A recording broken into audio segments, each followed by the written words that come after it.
वुनस तंजीम बनाने की हमदर्द और वर्कर हमदर्द और सबर कारनाम नबिस गुजारिश करान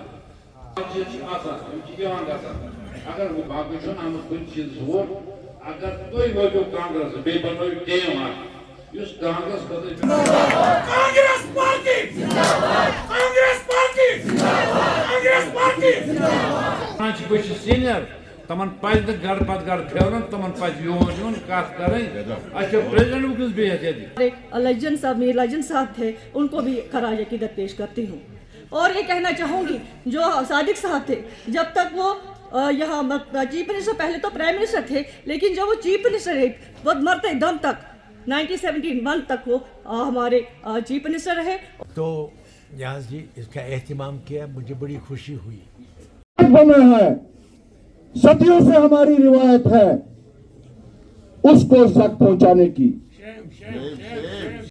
देखिए आज हमने एक रिवायत के तौर पे जो कांग्रेस में रिवायत है कि आपने जो इस दुनिया से गए हुए जितने भी कायदीन हैं उनको हम याद करते हैं। कायदीन की उस किरदार और कारकर्दगी के बारे में हम लोगों ने दोहराया और मेरे ख्याल में सब लोग ने सब इसमें दिया कि कश्मीरियत का जो तर्ज अमल रहा है कि हम अपने जो इस दुनिया से जो जाते हैं उनको जब हम याद करते हैं तो एक मजहबी तरीक़ेकार जो है उनके मजहब के मुताबिक तो वही हमने आज यहाँ पे किया और हमारा इससे एक जो कल्चरल कनेक्ट है वो उसकी तरफ मद्देनजर रखते हुए ये एक नई हमने रिवायत शुरू की है। नहीं, इस सरकार से तो हम कोई तवक्का रख नहीं सकते टू बी ऑनेस्ट। इनका अपना एक फॉर्मेट बना हुआ है, इनका अपना एक एजेंडा है, इनका अपना एक तरीक़ेकार है। तो ये उस तरीक़ेकार को मेरे सोचने से या मेरे कहने से या किसी के भी कहने से उसको बदलेंगे नहीं, इनसे कोई तवक्का नहीं है। और आप देखें 2014 से आज तक इन्फ्लेशन कहां से कहां पहुंचा, ये उस इन्फ्लेशन को भी जस्टिफाई करते हैं कि ये इन्फ्लेशन इस वास्ते है कि इंटरनेशनल मार्केट में फलां चीज की कीमत ज्यादा होगी, फिस्तां चीज की कीमत ज्यादा होगी। ये भूल जाते हैं जिस पेट्रोल की वो बात करते हैं, यूपीए सरकार में जिस वक्त बैरल की कीमत जैसी थी उसी के मुताबिक commensurate to that petrol diesel की कीमत भी कम थी।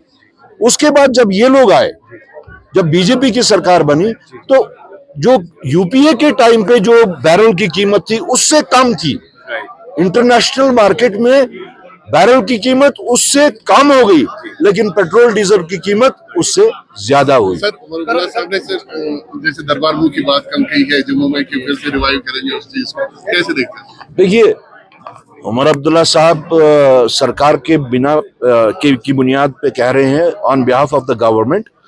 हमने भी अपनी पार्टी की बुनियाद पे अपने मैनिफेस्टो में इस चीज को रखा था कि जो एक साल से बल्कि सदियों से जो एक रिवायत चल रही थी कि जम्मू का दरबार जो होता था वो सिर्फ एडमिनिस्ट्रेटिव पर्पसेस से नहीं था, उसके पीछे एक फिलॉसफी थी, उसके पीछे एक इंटीग्रेशन था।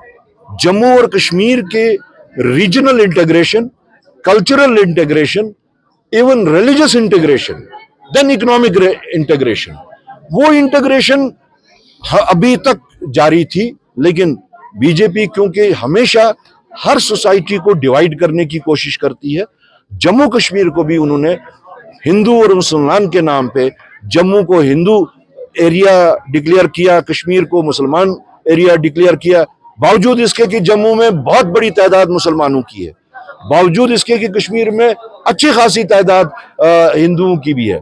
लेकिन उन लाइंस पे उन्होंने एक ये जो इंटीग्रेशन जो चलती आ रही थी उसको ब्रेक करने की कोशिश की।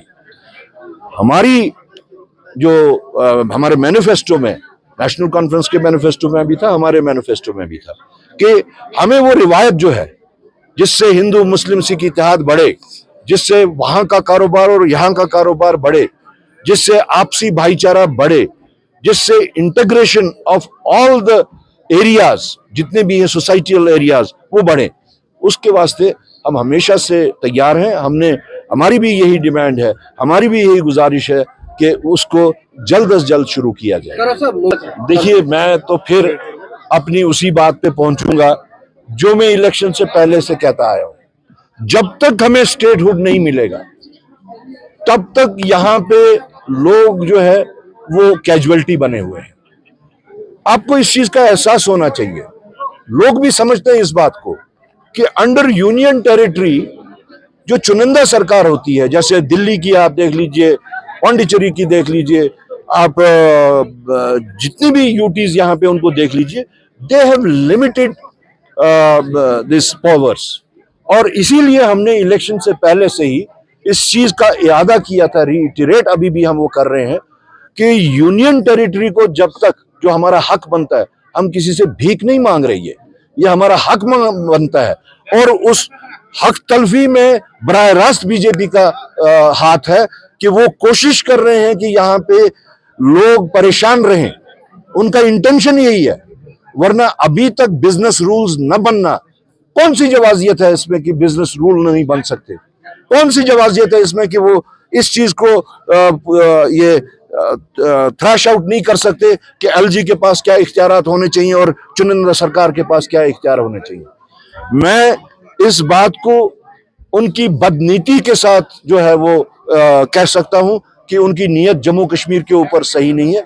अभी पीछे ही मैंने ऑनरेबल प्राइम मिनिस्टर का वो वीडियो, वो ऑडियो माइक पे सुनाया जो उन्होंने 19 सितंबर को यहाँ पे इलेक्शन के दौरान में, जबकि 25 को यहाँ पे वोटिंग होनी थी, 19 तारीख को यहाँ आए और उन्होंने यहाँ पे लोगों को फिर से बेवकूफ बनाया और कहा कि अगर कोई दे सकता है तो बीजेपी देगी, हम वादाबंद हैं, हम हमेशा से लोगों के साथ हैं और हम हर वो चीज करेंगे जिसमें जम्मू कश्मीर के लोगों को आसाइश और सहूलत होगी। क्या यही और आसाइश और सहूलत हो दे रहे? किस चीज की सजा दे रहे हैं वो?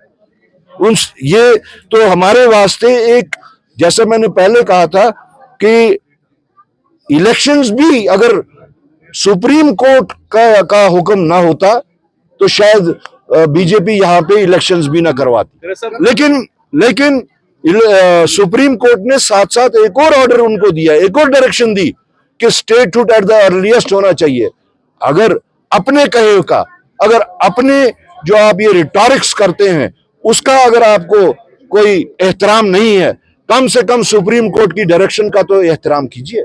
करा साहब, आपको याद होगा कि इंजीनियर रशीद ने कहा था कि तब तक सरकार मत बनाए जब तक स्टेटहुड रिस्टोर नहीं होगा, क्योंकि देखिए, मैं किसी भी लीडर को, आप लोगों ने अब देख लिया होगा कि मैं किसी भी लीडर के किसी कमेंट के ऊपर काउंटर कमेंट नहीं करता।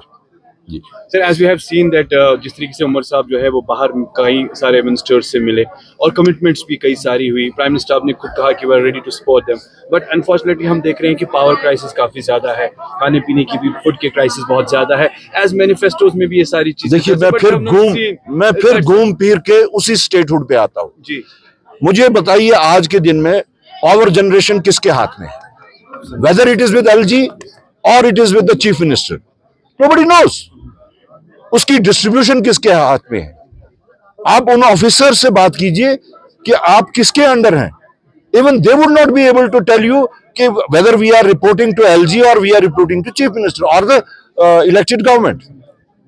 सो घूम फिर के बात उधर ही आती है। Do you think that it's a different wing and they are hammering, especially with the government, they are hammering with the people of Jammu and Kashmir, neglecting them? Well, as far as we see the miseries of the people, it's a total neglect. I can't deny it. It is a total neglect, and this power crisis is a pain. It's a misery, and I don't know if there are people who are inflicting this misery purposefully. Thank you. Thank you so much. हम तो कोई उम्मीद नहीं रखते उससे. That always has been a jugglery of figures.